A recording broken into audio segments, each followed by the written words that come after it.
नमस्कार, मैं मनीष मिस्त्री। स्वागत है आपका मनीष मिस्त्री एकेडमी में। दोस्तों, आज हम डिस्कस करेंगे जियोमेट्री पार्ट 7।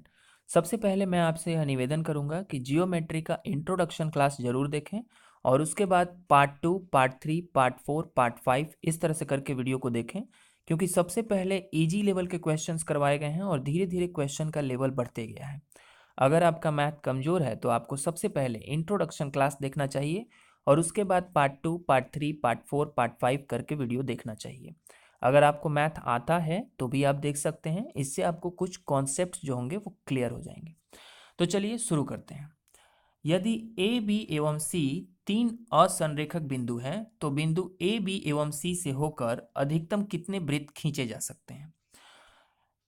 यदि ए बी एवं सी तीन असंरेखक बिंदु हैं तो बिंदु ए बी एवं सी से होकर अधिकतम कितने वृत्त खींचे जा सकते हैं? तो अब यहां सवाल उठता है कि असंरेखक बिंदु क्या है। असंरेखक बिंदु दो या दो से अधिक बिंदु जब एक ही रेखा में न हो तो हम उसे असंरेखक बिंदु कहते हैं। संरेखक बिंदु दो या दो से अधिक बिंदु जब एक ही रेखा में हो तो हम उसे संरेखक बिंदु कहते हैं। तो ये दोनों कॉन्सेप्ट आपको क्लियर होना चाहिए, क्योंकि मैंने आपको प्रीवियस वीडियो में असंरेखक बिंदु और संरेखक बिंदु के बारे में बताया हुआ है। चलिए अब प्रश्न को हल करते हैं। यहाँ पे असंरेखक बिंदु की चर्चा है, तो असंरेखक बिंदु दो या दो से अधिक बिंदु एक ही रेखा में नहीं होगा। यहाँ पे देखिए, दो या दो से अधिक बिंदु है, एक ही रेखा में नहीं है, यानी एक बिंदु ए है, एक बिंदु बी है और एक बिंदु आपका सी है। और इन तीनों बिंदु से मिलाकर सिर्फ और सिर्फ एक ही वृत्त खींचा जा सकता है। अगर आप कहिएगा कि सर इससे तो और भी वृत्त खींचे जा सकते हैं, जैसे कि यहाँ पे आपने खींचा, तो मैं आपको कहूँगा कि ये वृत्त आपका तीनों बिंदु से होकर नहीं गुजर रहा है, इसीलिए यह वृत्त आपका मान्य नहीं है। अब आप कहिएगा कि सर यहाँ तो ए बी सी बिंदु है, इस पे हम दूसरा वृत्त भी खींच सकते हैं, तीसरा वृत्त भी खींच सकते हैं, हजारों वृत्त हम खींच सकते हैं। तो मैं आपको कहूँगा कि ए बी सी बिंदु से आप सिर्फ एक ही वृत्त खींच सकते हैं। अगर उसके ऊपर आप कोई दूसरा वृत्त खींचेंगे तो वह भी आपको एक ही वृत्त मान्य होगा। अगर हजारों वृत्त अगर आप उस बिंदु के ऊपर खींचेंगे तो भी आपका सिर्फ एक ही वृत्त मान्य होगा। तो आपको कॉन्सेप्ट क्लियर हो गया, बात समझ में आ गया कि तीन असंरेख बिंदु से सिर्फ और सिर्फ एक ही वृत्त खींचा जा सकता है। चलिए अगला प्रश्न देखते हैं। अगला प्रश्न है आपका, चित्र में ए बी समानांतर सी डी है एवं कोण ए एल एम 80 डिग्री, कोण एम एन डी 30 डिग्री है, तो कोण एम डी एन का मान ज्ञात करें। ध्यान दीजिएगा, कह रहा है कि चित्र में ए बी और सी डी एक दूसरे के समानांतर है। तो यहाँ आप देख रहे हैं कि रेखा ए बी और सी डी जो है एक दूसरे के समानांतर है।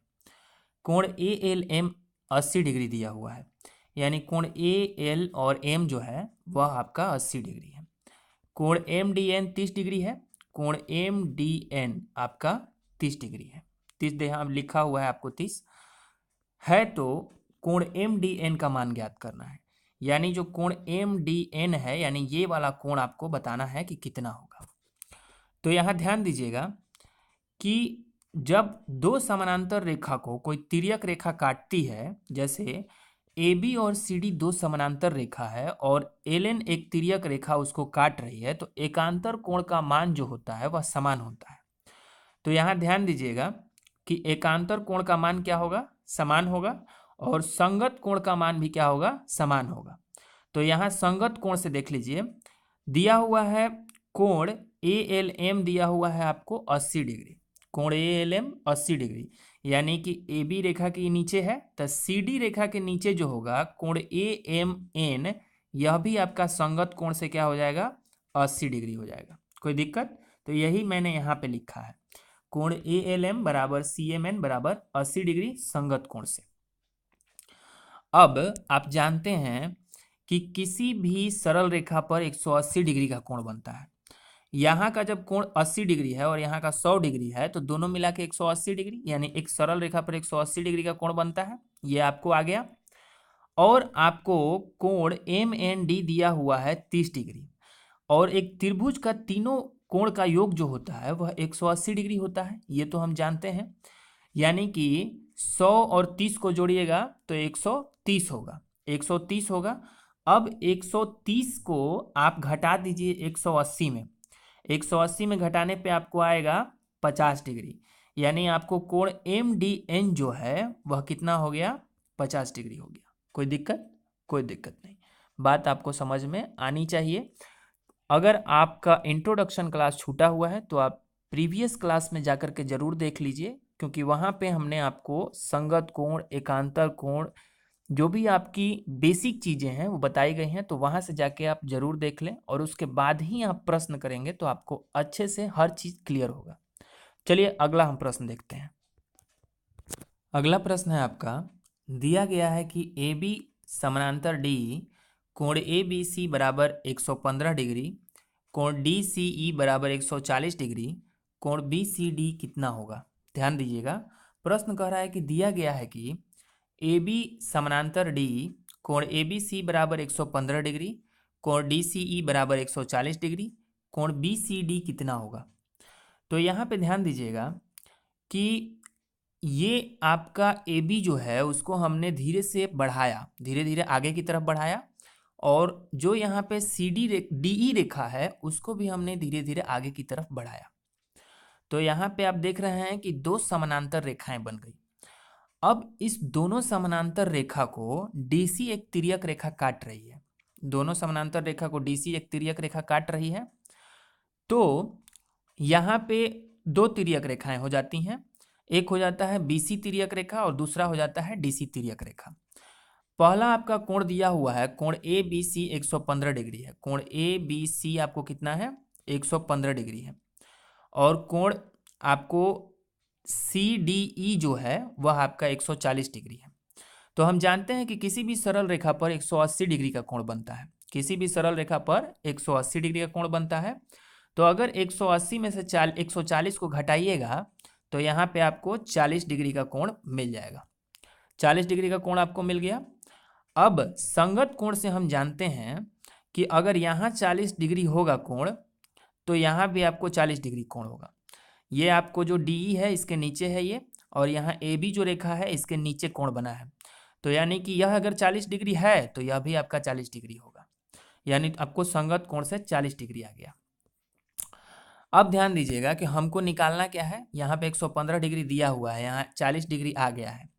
तो अब 180 में से अगर 115 को आप घटा दीजिएगा, क्योंकि कोई भी सरल रेखा पर 180 डिग्री का कोण बनता है, तो 180 में से 115 घटाइएगा तो 65 डिग्री, यानी यहाँ का जो कोण बनेगा वह आपको 65 डिग्री का बनेगा, यहाँ 40 यहाँ 65। और एक त्रिभुज के तीनों कोणों का योग कितना डिग्री का होता है, तो 180 डिग्री का होता है। यानी कहने का अर्थ यह है कि आपको 180 में से 65 और 40 के योग को घटाना होगा, तो आपको कोण C का मान आ जाएगा। अब ध्यान दीजिए, 65 और 40 के योग को हमने 180 में घटा दिया, तो कोण आपका जो BCM है वह आपको प्राप्त हो जाएगा। तो कोण BCM आपका आ गया 75 डिग्री। कोई दिक्कत? कोई दिक्कत नहीं। चलिए आगे बढ़ते हैं। अगला प्रश्न है आपका, नीचे दिए गए चित्र में AB LM के समानांतर है, A किसके बराबर है। ध्यान दीजिएगा, कह रहा है कि AB LM के समानांतर है, तो यहाँ ध्यान दीजिएगा कि यहाँ पे ये आपका LM है और ये आपका AB है ना, तो ये दोनों देखिए एक दूसरे के समानांतर है, LM और AB एक दूसरे के समानांतर है। अब कह रहा है कि A किसके बराबर है, मतलब यहाँ पे जो ये कोण बन रहा है ये कोण किसके बराबर है, यही कोण आपसे A पूछ रहा है। तो यहाँ देखिए कि हमने एक EF यहाँ पे रेखा खींचा, ये बीच में जो हमने खींचा एक EF रेखा खींचा। तो यहाँ ध्यान दीजिएगा कि यहाँ पे AB के पास एक कोण बन रहा है B, तो इसको अगर हम एक तिर्यक रेखा मान लेते हैं, इसको अगर हम एक तिर्यक रेखा मान लेते हैं, तिर्यक रेखा ना हो गया, तो यहाँ पे जो कोण बनेगा यह कोण B के बराबर होगा एकांतर कोण से। और इसी तरह से अगर इसको यहाँ से आगे बढ़ाते हैं तो यह भी एक तिर्यक रेखा होगा। तो यहाँ पे अगर कोण C बन रहा है, तो कोण C अगर यहाँ बन रहा है हमारा, तो एकांतर कोण से यहाँ भी कोण C होगा, यानी कि एकांतर कोण समान होता है। जब दो समानांतर रेखा को एक तिर्यक रेखा काटती है तो एकांतर कोण का मान क्या होता है, समानांतर समान होता है। तो कोण सी यहाँ है तो यहाँ भी कोण सी होगा, यहाँ कोण बी है तो एकांतर कोण से यहाँ भी कोण बी होगा। अब ये टोटल जो एंगल है, टोटल जो कोण है, अगर घूमेगा पूरा तो 360 डिग्री होगा, 360 डिग्री होगा। और यहाँ पे ये दोनों एंगल जो होगा बी प्लस सी होगा। तो यहाँ ध्यान दीजिएगा कि b प्लस सी को अगर 360 में से घटा देंगे तो हमको कोण ए का मान नहीं निकल जाएगा, बिल्कुल निकल जाएगा। तो यही आपको कोण ए का मान हो गया 360 माइनस सी प्लस बी। कोई दिक्कत? कोई दिक्कत नहीं। तो मैं आशा करता हूँ कि आपको सारे प्रश्न बहुत अच्छे से समझ में आ गए होंगे। यदि आपको किसी भी प्रश्न में कोई समस्या हो तो आप मुझे यूट्यूब कमेंट बॉक्स में पूछ सकते हैं, मैं उसका जवाब आपको जरूर दूंगा। तो चलिए, तब तक के लिए धन्यवाद।